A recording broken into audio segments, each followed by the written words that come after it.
I've been trying to work out how I feel about Pokemon Scarlet and Violet for a while now. My hypothesis has been that it's just a fun Pokemon game that obviously suffers from the performance issues, but if given more time and polish, it would have been more widely accepted. But beyond the performance issues that have already received so much attention and discussion, what does Pokemon Scarlet and Violet represent?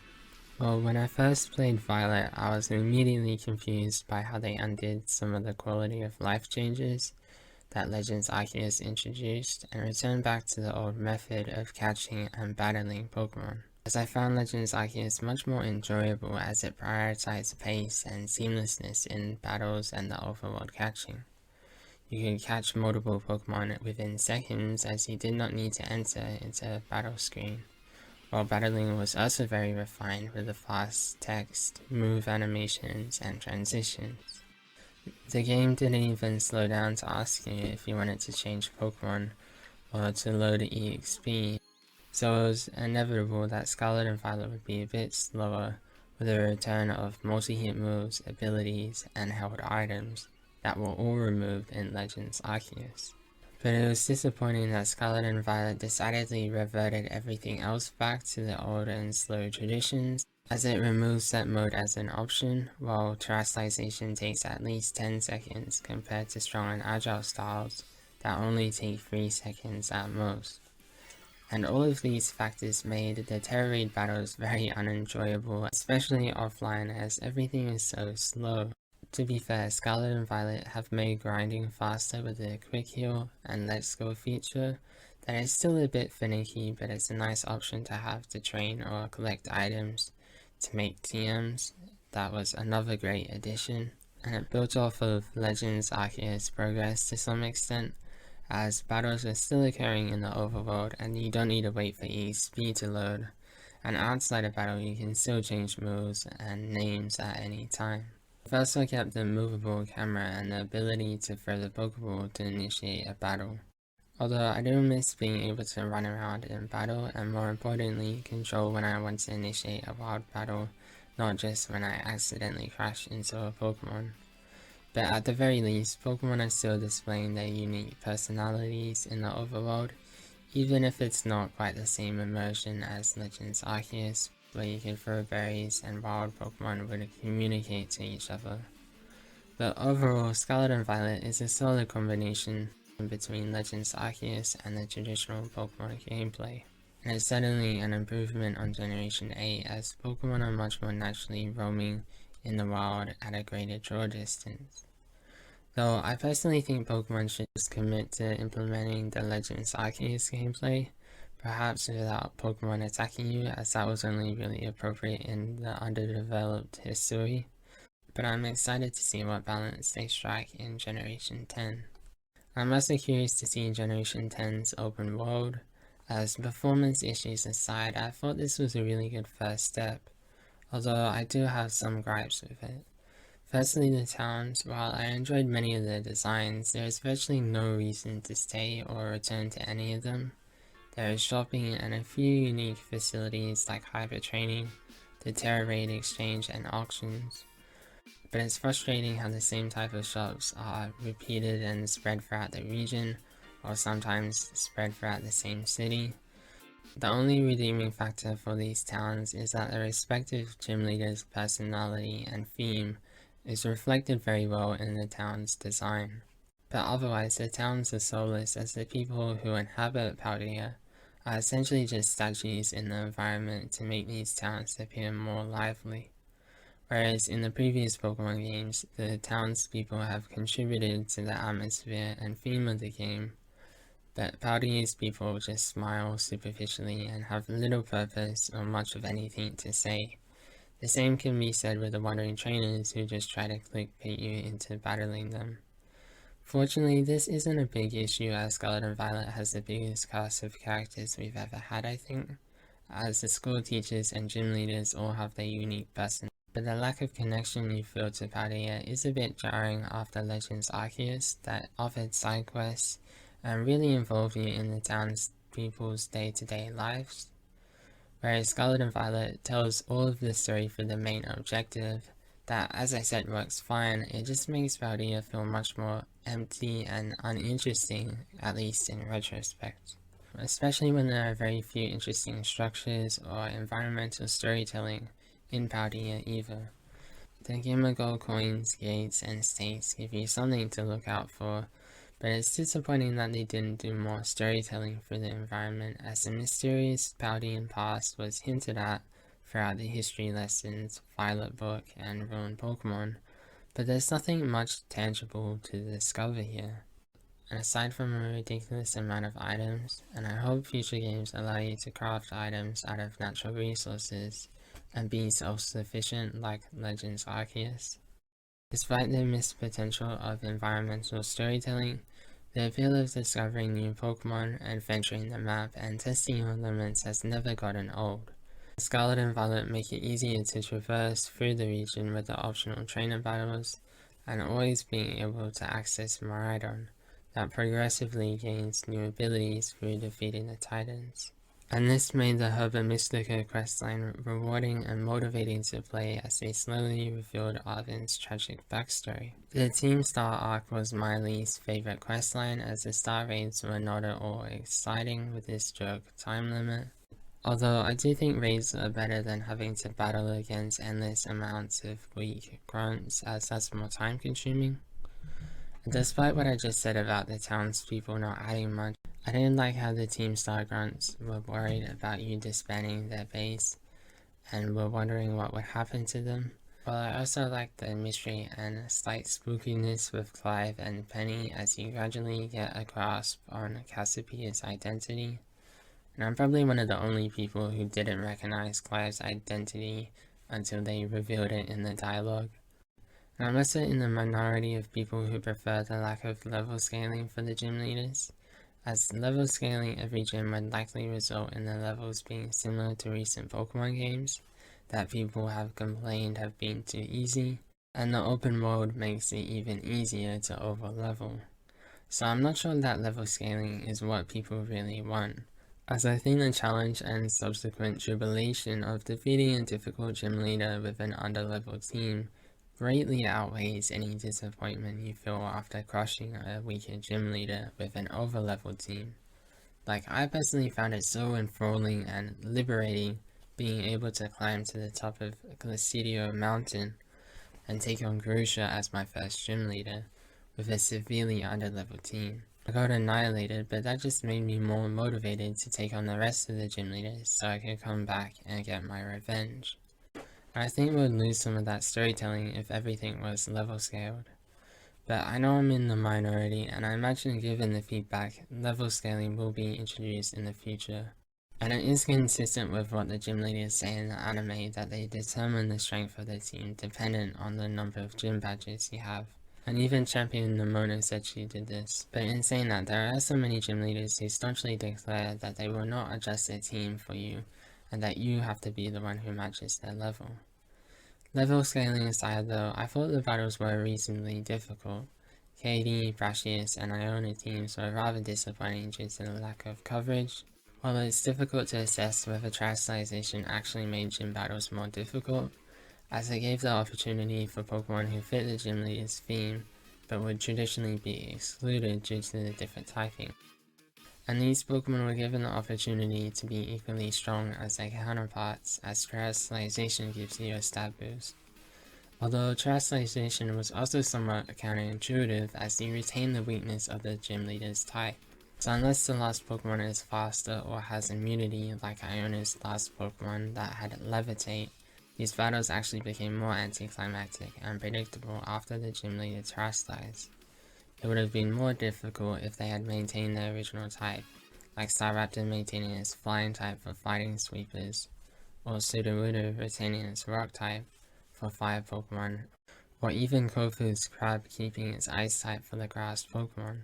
Terastallization was most difficult when trainers chose to use unconventional and unpredictable types that reversed their weaknesses, like when Kita terastallized her King Gambit into a flying type, or as shown in online matches. But that's enough about the minigame. Let's move on to the DLC, and I don't know about others, but I was not at all convinced to buy the DLC. as I was satisfied with the Area Zero conclusion, despite the lack of a post-game battle facility. Given the DLC was 2/3 of the price of the base game, I was finding it difficult to justify buying it on value. So it wasn't until the announcement of the epilogue that features the original cast of characters that finally persuaded me to buy it, because the synergy between those characters was just so good in Area Zero. Hopeful that Kitakami would connect to Legends Arceus in some way, and unfortunately that didn't really eventuate, but we did get a short commemorative episode with Perrin, which was probably my highlight of the first part of the DLC, as it was fun being able to sneak up on Pokemon like Legends Arceus in a Pokemon Snap style mission, while listening to the Heartwood theme. Before you can even access the mission, you need to catch 150 Pokemon in the Kitakami Dex, which I thought was slightly excessive, but even that is reminiscent of Legends Arceus. The first part of the DLC is obviously more of a prologue compared to the Blueberry Academy, as there's not much to do in Kitakami except Ogre ousting, which is a terrible minigame by the way. So I understand why the Kitakami DLC would have been disappointing for people who bought it on release date and had to wait another 2 months for the next part of the DLC. Although I do like the atmosphere of Kitakami with its focus on community and respect with its festival setting. And I enjoyed how they flipped the script of the story where the three companions are actually the evil ones while Ogerpon is the shy and misunderstood hero. This obviously mirrors Kieran's personality, who even hides his face behind Carmen at the start, similar to Ogerpon with the mask. And all of these similarities is why it's so weird and unnatural that Kieran doesn't earn Ogerpon's respect. I personally found it frustrating not being able to trade Ogerpon to him, especially since we hid the truth from him, as Carmen and the grandpa wanted to protect Kieran from FOMO and potentially running away to try and find it. Ironically, he storms out of the house anyway and later becomes obsessive to prove himself worthy of Ogerpon. I really like Kieran's transformation and the story throughout the Blueberry Academy, as I yet again didn't even recognize him at first with the new demeanor and hairstyle. I like how he demonstrates this obsessiveness as he provides a good foil to Nemona, who just battles for fun. I found Kieran very similar to Wally, but I prefer Kieran since he has more motivation to crush us, as we didn't just defeat him like Wally, we broke and betrayed him by catching his favorite Pokemon. Moving on, I found Blueberry Academy's Elite Four story and later trainer rematches all relatively fun and difficult. The main issue I had with the Blueberry Academy was how much BP you needed to unlock things, or how little BP you would get from each activity. For example, defeating all 56 trainers in the Terranium only gets you 3200 BPQ, and that's only enough to get you one regional update that costs 3000. So for someone like me that doesn't have a Nintendo Switch Online, to complete Perrin's goal of catching 200 Pokemon in the Terranium, I had to get 6000 BBQ just for the regional updates. And this ended up being a massive waste of time, as the Perrin mission is very underwhelming, as all you do is locate the Paradox Pokemon using photos as a guide. It's a good idea for a side mission, but you shouldn't have to spend hours catching 200 Pokemon and getting 6000 points to unlock it. In the future, they should even lower the threshold for these rewards, or give players multiple ways to access these extras. For example, being able to use money or league points as a substitute for BBQ, because I think they seriously overestimated how much fun it is to go around doing these quests, as it's so mindless and just time consuming. But I might be in the minority of people again, as I don't really care about any of these rewards, as I'm not going to use these different throwing animations much unless I play online, as this is the final part of the DLC and the last time I'm going to play the game. So I think if they're going to add these features at all, they should just be available near the start of the game, similar to customizing your outfit, not tagged onto the price of the DLC. BBQ's implementation aside though, the most disappointing aspect of the DLC for me was that it didn't delve deeper into Area Zero's mysteries. As I mentioned earlier, the Area Zero conclusion was already a satisfying ending, so when they announced the DLC, I was expecting that it would delve into some of the peripheral questions, like what do all of these symbols mean, and who compelled Heath to sketch these symbols in the Violet book. It's inferred that it was Terrapagos, but we came no closer to understanding Terrapagos' intentions or even its true power. So I think Pokemon has gotten the order the wrong way around. The legendary Pokemon should be the means to introduce and answer the mystery of the game. It shouldn't be that the mystery introduces you to the legendary Pokemon, and upon catching it we just leave things as ambiguous as they were. As the same thing happened in Legends Arceus, as you finally get to meet Arceus, who sent you to Hisui, and there are so many questions this bonus ending could answer, such as why we were brought to Hisui, who was the ancient hero, and what happened to the Celestica people. But all we get from that meeting is Arceus mentioning that we are similar to the ancient hero, and then we just catch him and that's the end of the story, likely never to be touched on again. I'm not going to complain too much about the ending in Scarlet and Violet though, as the climaxes of both the base game and the hidden treasure are very wondrous and exciting, as heading down into Area Zero again was very strange and eerie knowing that the professor is dead. While the sequence of Karen catching Terrapagos in the Master Ball like he was the main character, to then it breaking and him having to help us was a great ending. So we'll move on to the Mochi Mayhem epilogue, that felt like it was a story plucked straight out of Yokai Watch, as the townspeople are acting strangely due to the monster possessing them, while the music was also very quirky and boppy like Yokai Watch. Aside from that slight feeling of deja vu, I did still like the idea behind the Mochi Mayhem episode, as you and Kieran have to work together yet again to not only fight back the crowd, but defeat Nemona, who has a very difficult team that is completely different except for Pulmo and her starter. And it was great to have the original cast back and see Nemona interact with Kieran, as Nemona aids Kieran to see the fun side of Pokemon battles again instead of obsessing about whether he wins or not. Overall, it was a fun and fittingly bizarre way to conclude these games, even if the Mochi joke did get a bit repetitive. What if I told you that wasn't the actual ending of the DLC, as there was a secret episode with Professor Shiro, and this conversation alone made the DLC worth it for me, as he realized that the professor sacrificed himself to protect your future Miraidon. It also inspired him to create the AI version of himself that later inflicts trauma to Arvin, as Chura even hints at the start of the conversation that he's making slow progress and wants to return home. And this conversation essentially makes us the villain of the game and puts our character into an even more perilous situation, as we are not only responsible for Kieran's obsession, but the professor's too, as well as his later death and Arvin's subsequent grief.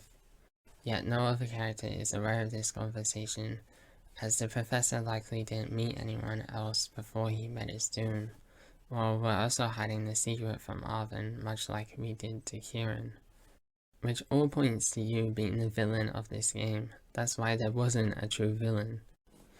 I'm exaggerating slightly, and I also enjoyed the subtlety of the title screen throughout the game, as the schoolbook disappears once you finish the base game, and after that discussion with Churro, the Violet book sits on your table with the twilight sun hovering over it, with the original music playing at a slower pace to symbolize the end of your adventure. So while Scarlet and Violet have plenty of issues that dampens their experience and perception of the game, most notably the performance, but also the loading times, changes to the mechanics, and the ridiculous amount of BBQ required to unlock things, Scarlet and Violet is also simultaneously one of the best Pokemon games, and delivers so much of what Pokemon fans have been asking for years, as this is a legitimate open world with multiplayer that has a non-linear story with 3 separate questlines that all converge for one of the best and most surreal story segments we've ever gotten in Area Zero. Especially with how enjoyable the dialogue is between these 3 rivals, and it's probably the best I've seen multiple rivals communicate with each other in any Pokemon game. X and Y had a similar big group dynamic, but that didn't really work as there was no origin story that brought those characters together, nor did it have much synergy as the characters were all equally friendly to each other, whereas these rivals have pre-existing opinions of each other, and they are also different and consequently hostile to each other. Arvin is naturally annoyed at the others for competing to be the main character's best friend, and he also believes he's the only sensible one, as he thinks Nomona is just a battling psycho. And whilst the DLC didn't expand much on Area Zero, it does reinforce the original's message about not falling into obsessive behavior, not only because of the harm you can do to yourself and to others, but also because it causes you to stop relying on those around you, as demonstrated by the professor, who entrenches himself further into Area Zero by creating the AI version of himself that ultimately told Arvin that he loved him and was proud of him, but his actions that matter more reveals that he didn't really, as he and Kieran submitted themselves to this self-created, confining world, where they couldn't share any of their life or treasure with others, in fear that they would hold them back from achieving their selfish dreams. But as we saw, this led to an unsatisfying existence, as Kieran lost sight of the joy of battling, so even his victories were unfulfilling. While the AI professor admitted that he was jealous of seeing you work together with the rivals, and wishes that he was free and with others, which is partially why he goes to the future or the past. At least Arvin learned from him though, as these characters demonstrated how opening up to each other didn't restrict them. Instead, it helped Arvin not fall into pessimism or penny into guilt and loneliness.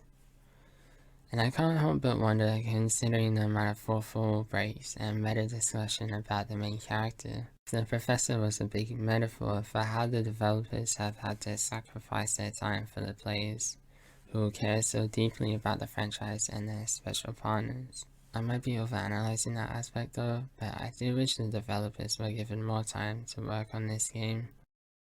And it looks like Game Freak has finally taken that feedback with the 2025 release date of Legends EA, which I'm very much looking forward to, as I just want Pokemon to keep advancing in this open world direction, as it provides the most freedom for different experiences and emphasizes the personal and social aspects of Pokemon.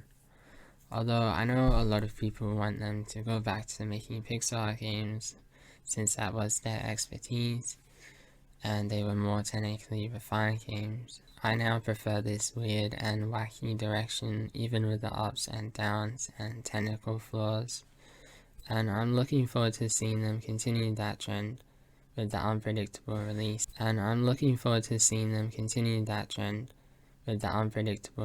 of Legends EA.